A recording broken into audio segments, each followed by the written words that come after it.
A new era of fiscal responsibility has taken hold at the DCC as councillors juggle a huge debt bill following 2 decades of spending on city infrastructure.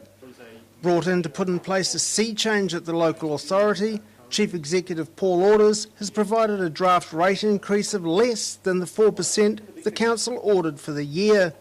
The main drivers of that increase?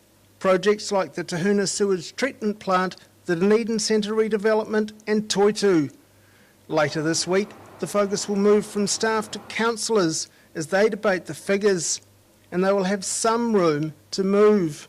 So in effect what we've done is try to generate a degree of headroom, financial headroom, between a 4% rate increase and 2.8%. So that will give the councillors some options to use upwards of $1.4 million.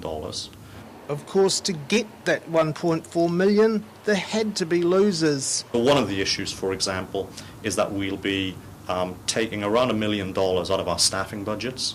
That will mean going through all vacancies over the next 6 months or so. Where we can, we will absorb the costs of those vacancies instead of filling posts.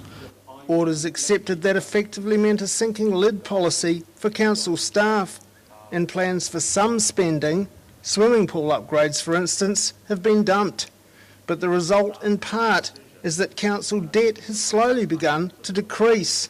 It peaked in the last financial year at more than $271 million and will not drop below $200 million till about 2021. But Mayor Dave Cull used the word excellent to describe the results. He was less comfortable using the word cuts to describe what had taken place to get there.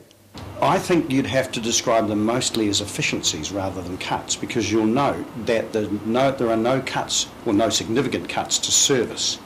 Dunedin is a city some commentators have claimed is close to the edge of its own financial cliff, but Mr Cull says the work the council has done mean things are looking up.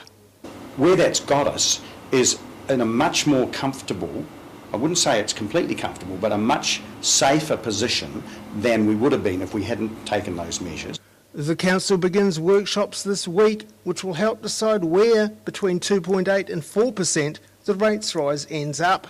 The results of those discussions will go to the annual plan hearings in May, and when this round is finished, it will be back to work for Paul Orders, planning for a rise next year the councillors demanded must be less than 3%. David Lockray, 9 Local News.